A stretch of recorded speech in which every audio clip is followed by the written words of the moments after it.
At the time, on June 17, 2008, I received this letter from the Prime Minister Department. Mark, Russia. I am now releasing this letter for the general public to understand. Recently, I saw news that President of STAR, Dr. Jeffrey Kittingan, had been asked to explain to the SPRM about some allegations of corruption. Now, I don't believe those allegations. And I want to urge our Sabahan political leaders, such as Dr. Jeffrey, to be brave, to be not fearful, and to continue the fight for Sabah rights.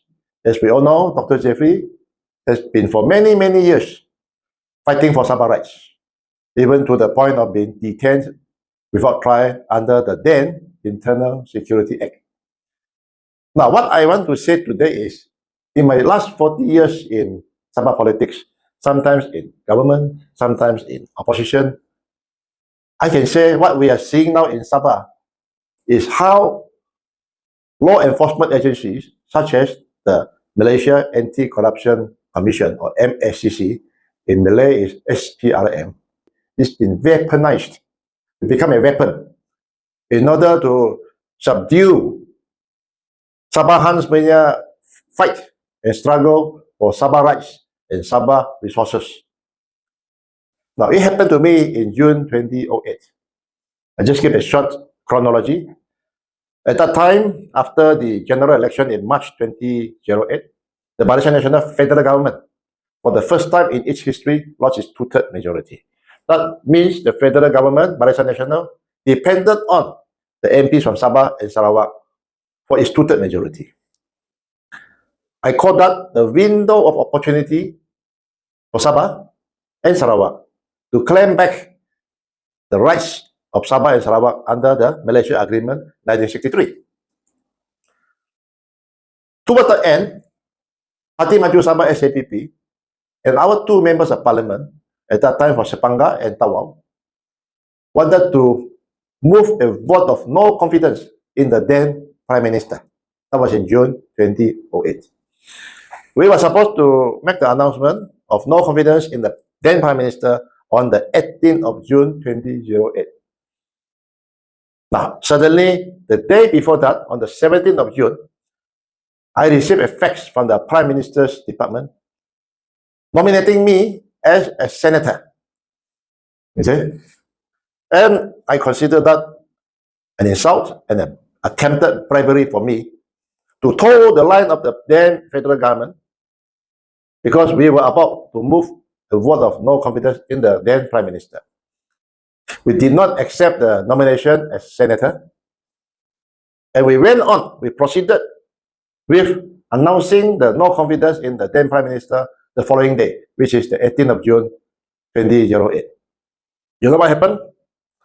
After that, on the 20th of June, 2 days later, the Director of Anti-Corruption Agency Malaysia announced on television and was reported in all the mainstream media that Yong Tet Lee was under investigation for a bribery involving 5 billion ringgit in the year 1996, when I first became the Chief Minister.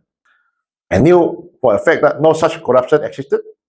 You know, now this goes to show that the ACA at that time, Anti-Corruption Agency at that time, was being weaponized, you see, to threaten me. Now, just 2 days ago, or just 3 days ago, I was being nominated by the Prime Minister Department to become a senator. It means that they have done background check. They have done background check and screening and among law enforcement agencies, including the ACA, before they nominated me to be a senator. Yet, because I did not toe the line, they announced that I was under investigation for corruption. Nothing came out of that allegation. Telephoned the office of the director of ACA at Kota Kinabalu, offering myself to have my statement taken. And the answer to me was, there was no such plan. I called the ACA office because I was about to go overseas to attend the graduation ceremony, university graduation ceremony of my son in the United Kingdom. I did not want to be stopped at the airport on the way out. But there was no such need for me to even go to have my statement taken at the ACA office. I later realized that the announcement by ACA to investigate me for corruption was because it was a tactic to scare, to make other MPs afraid to follow what SAPP had done to declare no confidence in the Prime Minister of the day. And it worked because none of the other members of parliament or political parties followed what SAPP had done on June 18, 2008. Now, this shows a weaponization of law enforcement agencies. To put it simply, it means to toe the federal line means no actions will be taken against the leaders concerned. To refuse to toe the federal line could result in criminal prosecution against the leaders concerned. Now, this is how federal bullying works in the politics of federalism. Now, this is important because we want our leaders to be berani, we want our leaders to be bersih, and we want our leaders to be benar. Bersih, berani, benar. We are berani because we are bersih. And we are berani because we are benar. We are clean, we are truthful, therefore we are brave. Now, we need Sabahan leaders to be like this so that we can continue to fight for the interests of Sabah, or else if they have their career been threatened by possible criminal investigation, possible criminal charges, then they would surrender Sabah rights. If they want to protect their personal interests, they might be vulnerable to surrender or to compromise on Sabah rights. Now, I remember a quote from the former President John F. Kennedy of the United States. Do not fear to negotiate, but do not negotiate out of fear.